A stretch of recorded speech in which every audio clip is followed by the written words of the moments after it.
Jai Hind everyone. Welcome to my YouTube channel, which is Explore Yourselves, Banking and General Knowledge, etc.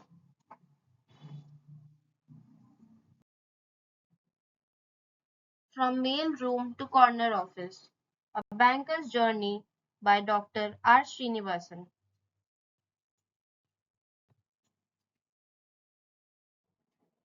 This is the cover page of the book.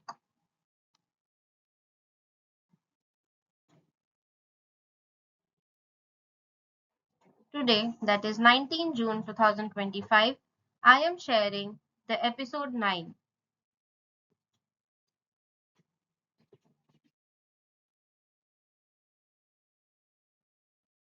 These are the YouTube links for episode 1, 2, 3, and 4 and 5, 6, 7, and 8.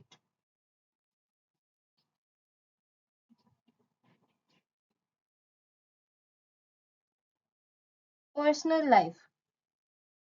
Personal life continuing from episode 8.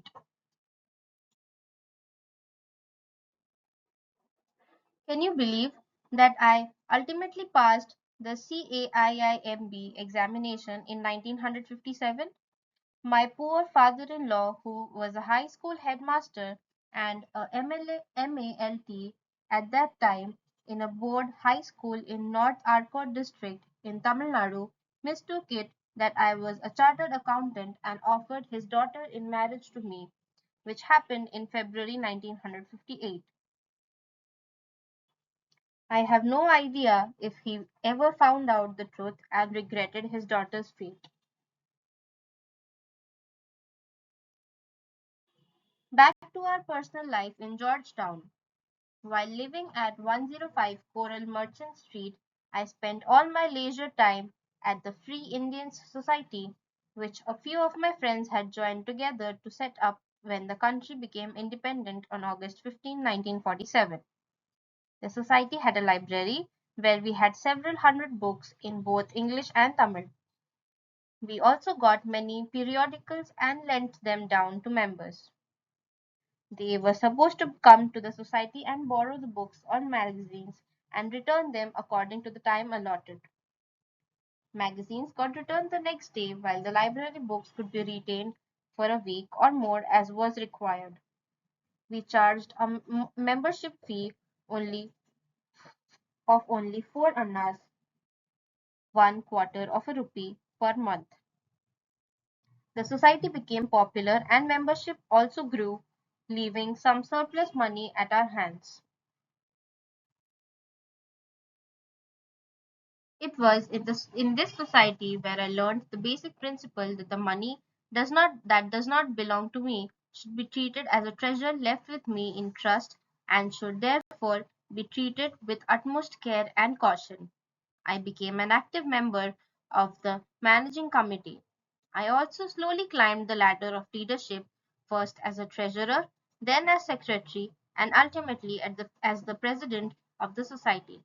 I even contested an election and won. During my presidency, I started utilizing the surplus money for lending to members at some interest. It is hard to believe now that there were members who were willing to borrow as small as a sum as rupees 5 at the end of the month, and they would return it with interest.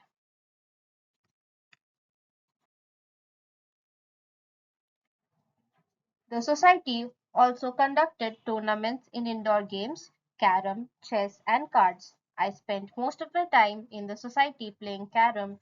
I attained a high degree of proficiency in the game. I was almost unbeatable and won many prizes. I was also good at chess and some card games. Around this time, my mother started looking for a girl who would be proper match for marriage, either due to initial shyness or because I was somewhat attracted to the sister of my classmate, who was also my neighbor. I was not showing much interest in the proposals mooted by my mother.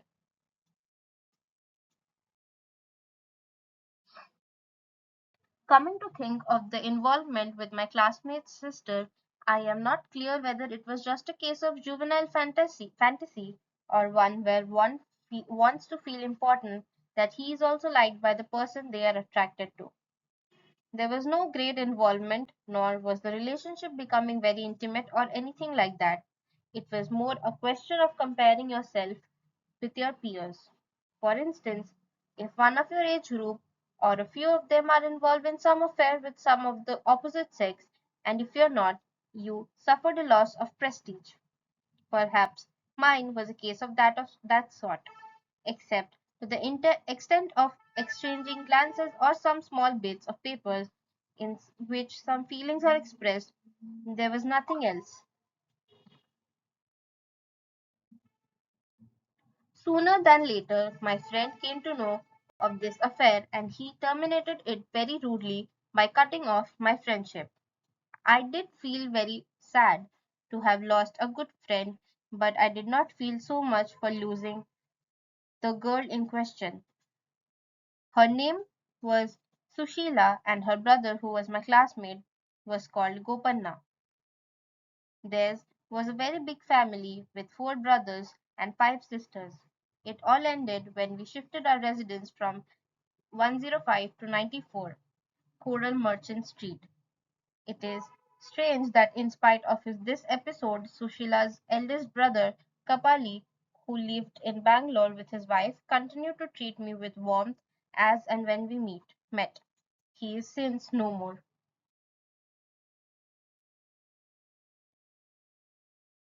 In the past, I had tried to analyze this matter. I tried to find out whether it was love or infatuation or something else. I could only come to the conclusion that it was just an ego boost to feel that a girl is attracted to you. Several years later, when I was traveling on an electric train in Madras, I happened to see her and her child or children when I was disembarking. I am not even sure whether she recognized me. There is a temple of Lord Krishna almost at the center point of Coral Merchant Street. My mother was a regular visitor, and I also used to go to that temple at infrequent intervals. A decent sized flat came up for tenancy just opposite to the temple on the second floor of a building.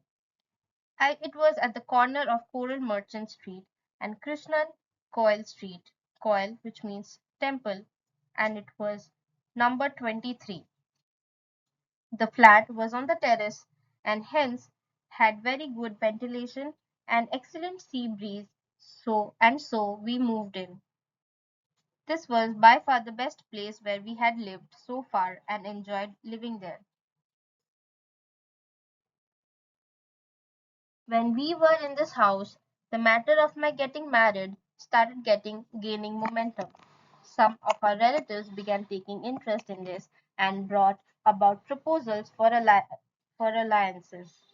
There was a proposal from a family of an indigenous banker in Vandewash in North Arcot district. His daughter was suggested, much against my wish. It was decided to visit them. It was decided to visit them and see the girl. It was the custom in those days to make the eligible bachelors visit the girl's home and get introduced. Sometimes the relatives from both sides participate in such a get together and discuss various pluses and minuses of the match. In this case, Vandewash was about 80 miles away from Madras. The girl's father had sent his car to pick us up to visit them. It was decided that my mother and my father's brother, my paternal uncle, would accompany me on this trip. It so happened that my elder sister, Chellam, was living in a place called Kilkodungalar, which was on the way to Vandewash. In Tamil, this place is called the Vandavasi and it is a small village. There was no electricity, yet the place boasted a high school, a post office, and a police station. My sister's husband, D. Srinivasan, was the sub-inspector in charge of the police station there. It was decided that our entourage would stop at my sister's place en route to Wendy Wash to pick her up, and we would all go to visit the banker's house and meet the girl. Of course, we were received well and served well there. Tamil Nadu has the tradition of boy meets girl and well wishers do the preliminary work of bringing both sides together. On a mutually convenient day and time, the boy goes to see the girl in the presence of close relatives. It is a sort of an interview the girl goes through, and the occasion is used to gauge each other and do the bargaining. A dowry system was still prevalent at that time. That way, the alliance with the banker's family should be a golden match. When the group of people from the boy's side visit the girl, they have to be warmly received, hospitality extended, and all courtesies shown. All this was well observed by the banker's household. Yet I was not in a mood to agree to the proposal. I do not remember having even properly looked at the girl.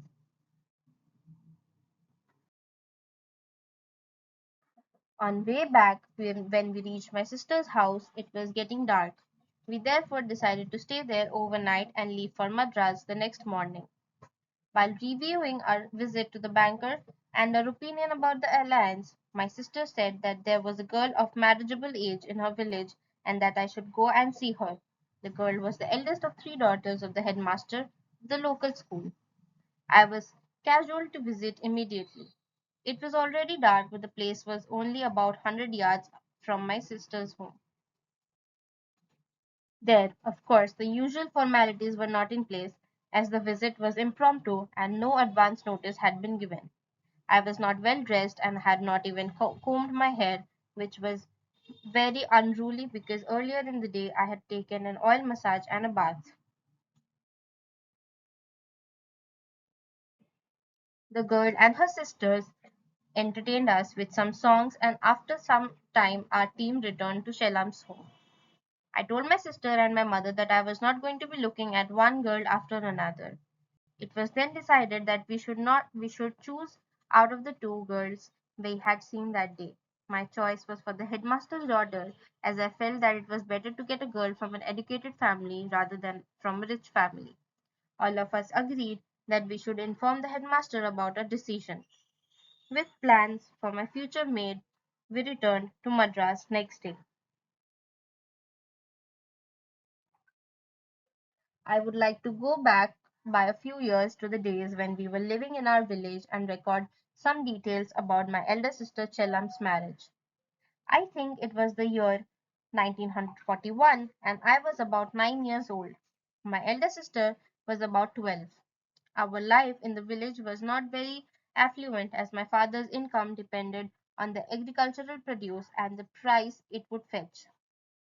It was also a fact that due to the partition of properties between my father and his brother, my father's share was just about sufficient for our living. Rich landlords spent their leisure time traveling and playing cards. Middle income group of Mirasdars landowner went to nearby towns and spent some time gossiping or watching movies, etc. The nearest town to our village was Kodavasal, which was about 1.5 miles away.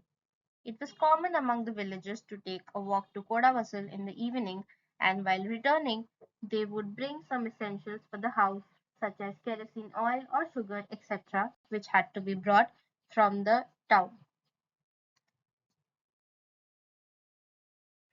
The much bigger town of Kumbakonam was situated around 12 miles from Kodavasal. Some able bodied people used to pedal their way on their bicycles to Kumbakonam, and occasionally my father would also visit but would return on the second day.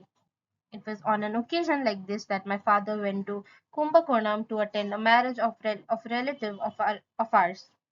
During that time, someone mooted the idea of getting my elder sister, fondly called Chellam, married. My father was not one of those people who planned things and executed them. He accepted things as they came. I do not know how far I am justified in making this statement, as unfortunately I am no one with whom I can discuss whether this assessment of my father is right or wrong. Be that as it may, my father responded to the idea of of getting my sister married positively, but expressed his helpless position either to find a match or to find the wherewithal to celebrate a marriage. He was told that there was a good Samaritan who volunteered to help my father to find a suitable boy for my sister and also introduced him to a wealthy man who might be able to fund the expenses. Without batting an eyelid, my father became enthusiastic to find my sister's match. D. Srinivasan was the boy who had just completed his intermediate studies in the Government College of Kumbakonam. He lost his mother when he was very young, and his father was the manager of the local temple called Sarangapani Temple. It was known as the big temple of the town. The boy's father was not well educated. An elderly widow looked after his house and was perhaps the person to bring up D. Srinivasan. People who introduced this alliance to my father talked highly about the boy and said that this opportunity should not be allowed to slip through our fingers. Having been convinced that he had successfully selected a suitable match for his daughter, my father's next attention was to get the required money to celebrate the marriage. There was one person who was called Chakaram. He was said to be the owner of a shop that sold things other than provisions. Provision stores sold items that are required to run a kitchen, and the shops sold things like toiletries, stationery, and other cosmetics, etc. Chakaram's main business was said to be money lending. He told my father that whatever money he wanted would be given to him because it was for a good cause. My father was highly pleased at this proposal.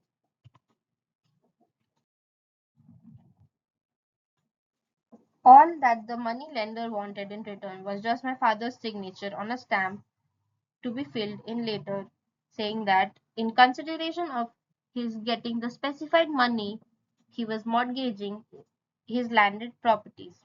I learned that he got about rupees 1000 in this process. He was happy to sign this and brought all the materials required for the marriage. We were surprised that my father has performed a miracle and done everything needed to be celebrate the marriage of his daughter.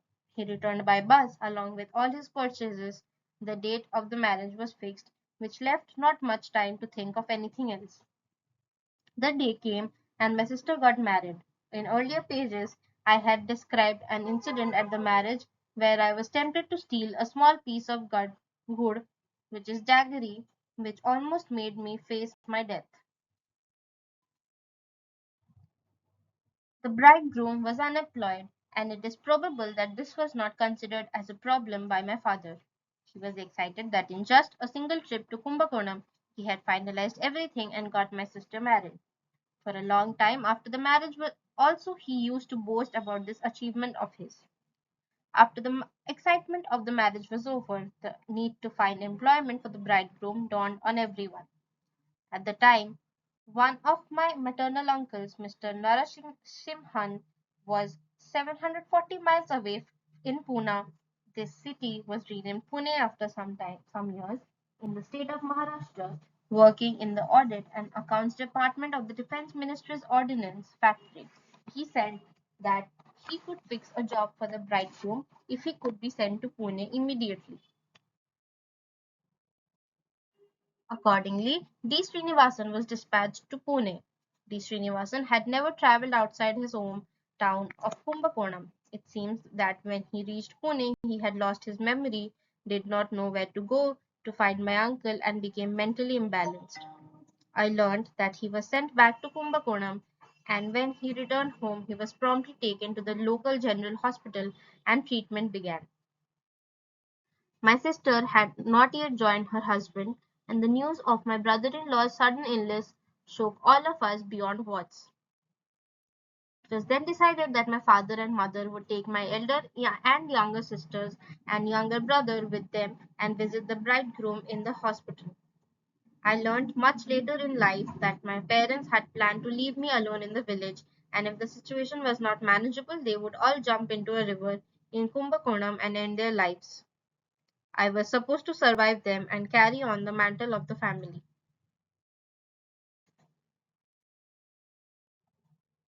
Luckily, nothing like this happened, and in a few months, my brother in law was restored to health. Later on, he found a job on his own and joined the excise department of the local government as a clerk. His first posting was in Chingalput, about 39 miles away from Madras, on the Madras Kumbakonam route. My sister had also joined him there and they started a family. By this time, my father also found a job in Madras and took the family apart from me to the city and settled down there. I have narrated earlier how I joined them after completing the 8th grade in my native place, Board High School in Kodavasur. For the first time, I visited my sister's house in Chingalput when I was in my 10th grade. My sister had come to Madras for her confinement, and I went to Chingalput to be with my brother in law, Banumathi, the eldest child of my sister. I was born in 1946 at a maternity hospital in Madras.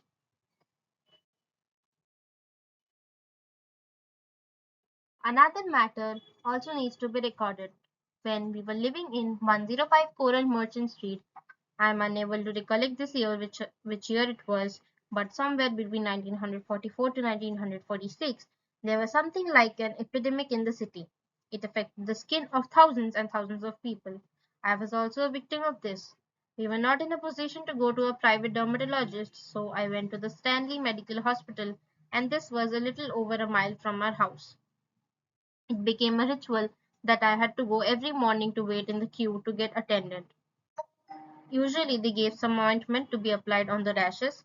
I did not have a single inch of skin that was free from these eruptions. This ordeal continued for months and months, and I really do not know how I was cured of this. Much later, it was said that this happened as a result of radioactive fallout. During the Second World War, it seems one of these bombs was dropped very close to the Madras High Court. Even now, there was a tombstone to mark the place where it fell.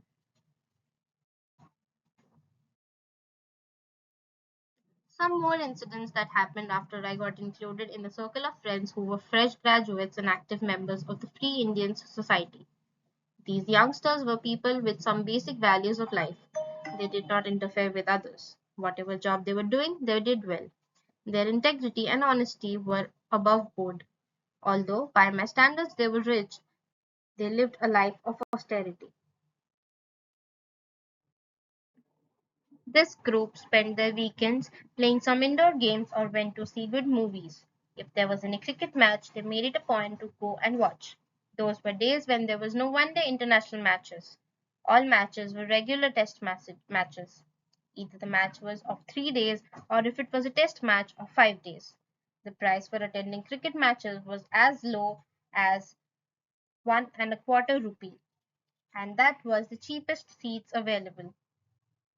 The first ever match that I saw was the Australian Services 9 led by Lindsay Hassett. Later on, some memorable matches came to Madras and I went to see them. I saw Frankie Worrell, Clyde Walcott, and Everton Weekes, the most famous 3Ws in action. My friends would go to the cricket ground on the previous night and wait for the booking counter to open in the morning. As seats were not numbered or reserved, they went with blankets to spread on the stands and reserved their spot that way. There were no there were two kinds of exhibitions that were held in Madras every year. During the months of December and January, these months were relatively less hot than other months of the year, and this is how they were preferred for the exhibitions. While one was held at the SIAA grounds near Park Station, the other and more popular one was held at Tenampet Congress grounds. Our group of friends made it a point to visit the exhibition at least once while it was on. It goes without saying that I got myself attached to the group. More than any other thing, I remember going to the exhibition to savor the freebies given away by the stall owners and exhibitors. Our target was any stall that offered sample of eatables such as biscuits. Our group made it a point to form a queue and systematically get biscuits, which we ate with great relish. Sometimes the queue reformed itself for a second round. The chapter Personal Life will continue. Thank you very much for your patience. Please like and share this video and subscribe to my YouTube channel.